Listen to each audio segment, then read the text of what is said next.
I tried to end my marriage, and I ended up falling for the one person who absolutely wasn't supposed to be involved. I never imagined my marriage would end because of an affair. And definitely not my wife's. My name is Vince, and I was married for 11 years. My wife Trisha and we didn't really fight. There was no screaming, no big dramatic blowout. We just, slowly, quietly, stopped being in love.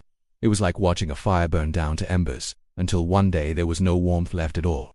When I finally found out she was seeing someone else, the main thing I felt wasn't anger. It was embarrassment, a deep, sinking feeling that I had failed at the one thing everyone else seemed to manage, so is marriage. It felt like I had been running a race and didn't even realize I was the only one left on the track.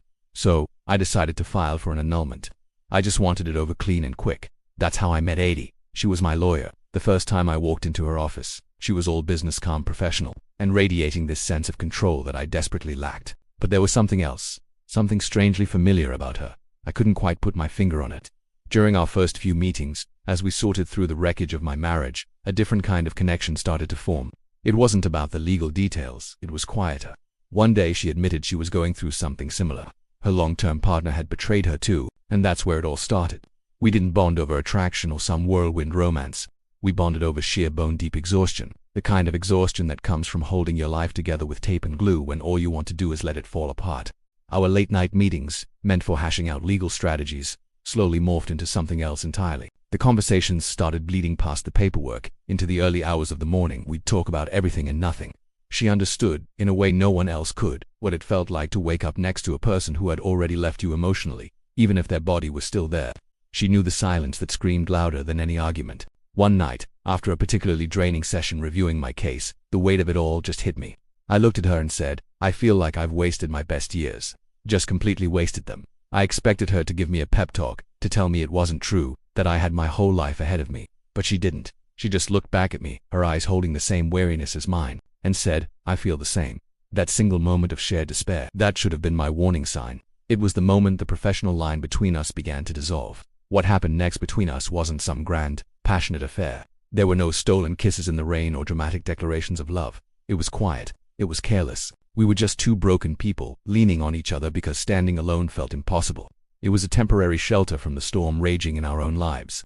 We never put a name to it. We never called it love. But a line was crossed, a very clear, professional and personal line. It was an unspoken agreement that we were both too fragile to be alone, and too hurt to build anything real. It was a comfortable numbness, a pause button on the pain. But you can't live your life on pause forever. Eventually, the inevitable happened. Adi started pulling away. The late-night calls stopped. The long, lingering conversations became short and to the point again. The warmth that had crept into our meetings was gone, replaced by the cool professionalism she'd had on day one. One afternoon, she sat me down in her office, the same office where it all began, and she ended it. She told me, very calmly, that she couldn't help me heal by becoming a part of my damage. She said she was getting in the way of me actually facing my own life. It was a brutal, but honest, assessment. She referred my case to another lawyer in her firm and, just like that, walked out of my life without a single look back. It was clean, it was professional, and it hurt more than I expected. The annulment went through.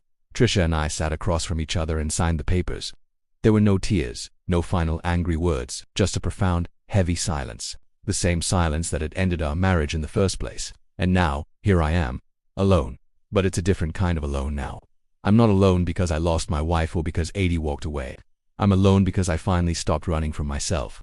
I stopped looking for someone else to fix the broken parts of me. Looking back, I realized that some people don't come into your life to stay. They aren't meant to be your forever. Sometimes, they come into your life for a season, to hold up a mirror and show you all the work you still need to do on yourself.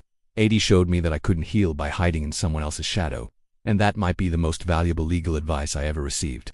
Thank you for listening to my story. If you've ever felt lost after a breakup, know that you're not alone, and finding yourself again is the most important journey you can take.